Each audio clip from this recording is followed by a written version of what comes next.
We just wrapped up an amazing 8-day trip in Thessaloniki, Greece, where we covered a powerful inspirational documentary on an orphanage called the Mazi Project. Check out some of the content we were able to capture.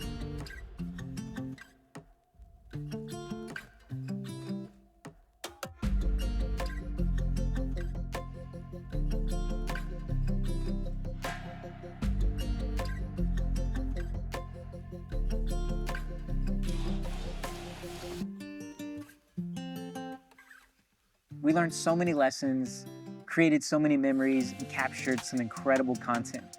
But above all the amazing content we were able to capture were the connections that we were able to create, the relationships that we were able to build.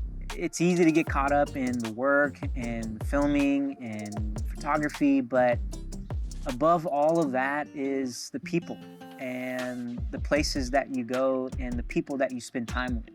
And above the project and the task and the job that we were there for, the thing that stuck out to me the most was the hospitality, the family, the love that we received from the people there in Thessaloniki.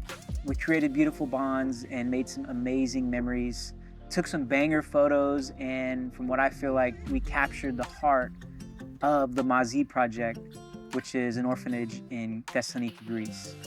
Essentially for this video, on top of just flashing some beautiful street photography of Greece, I want to cover some of the interview setups and the lighting diagrams and kind of break down some of the shot list and mindset and how we captured some of these beautiful frames. Before I dive into the nitty-gritty of lighting setups, the overall mindset on the dialogue in this film was to create a more dynamic feeling. The overall goal for this video is to raise funds for future endeavors with the Mazi Project. So our goal in the creative realm was to allow the viewer to feel engulfed in the film and to feel like they are shoulder to shoulder or face to face talking to these people in the film.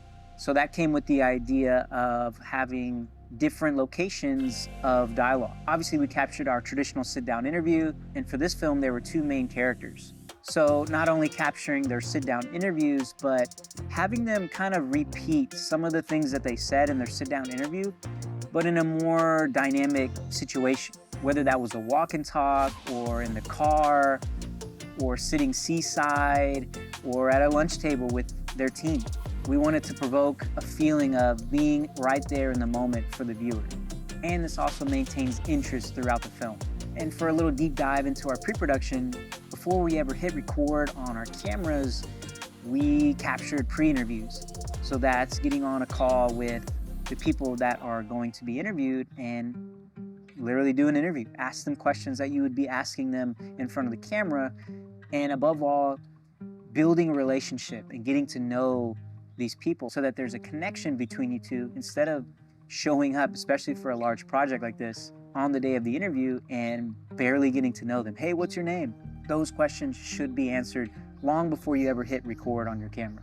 Okay, so interview number one. This interview was obviously very difficult, shooting into large windows, but thankfully we had a slightly overcast day helping us with our highlights in the background. And it doesn't hurt having 16 plus stops of dynamic range in both your cameras. For camera A, we shot with the red Komodo, and for cam B, we shot with the red Scarlet Dragon.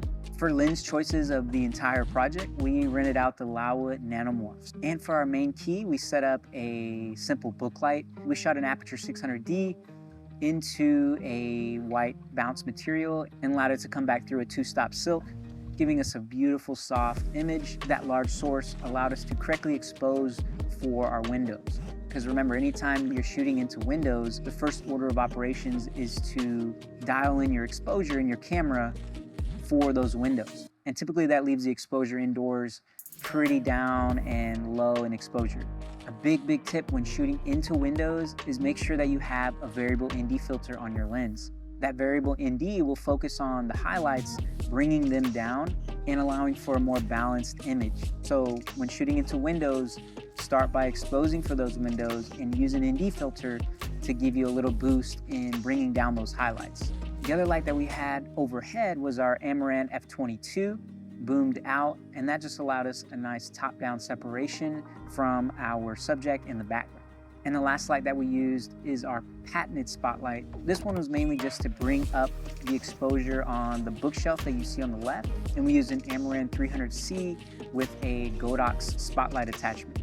Moving on to the second interview setup, this one was incredibly simple, but again, shooting into windows. This setup, I can honestly say we've never done before. We used the Avenger D600 mini boom, and this thing was powerful enough to add 2 Amaran F22 light mats on one end and then on the middle to create a very nice key light. We then draped a large 2-stop silk over the top to kind of expand that key light and create a softer look. This allowed us again to have enough exposure on our subjects to compensate for those windows. And last but not least, our final setup was this beautiful lunch table scene. We had multiple lights outside each window to create literally 2 suns. When you watch the final film, you don't even notice that there's 2 suns. There's one large source on one side and one large source on the other. It doesn't even matter. At the end of the day, if the image looks good, no one cares. So we had 2 large sources outside because we shot with anamorphic lenses. So we wanted to create that beautiful patented flare that you see in anamorphic lenses. For our main key source, we had 2 boom arms on each side of the table. And on the end of the boom arms, we had our Amaran F22s. And again, we draped a nice 2-stop silk right underneath it, creating a beautiful umbrella key light, top down. And for an accent light, we had our spotlight attachment with the 300C directed right on the back of the wall for Cam B, which was the red Komodo.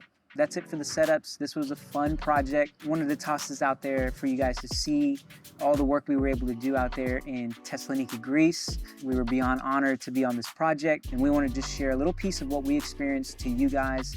Hopefully you guys enjoyed this video. Please drop a comment below if you guys have ever been to Thessaloniki, Greece, or if you guys learned something in our lighting setups. Please don't forget to like, comment, and subscribe to the channel, and we will see you guys in the next one.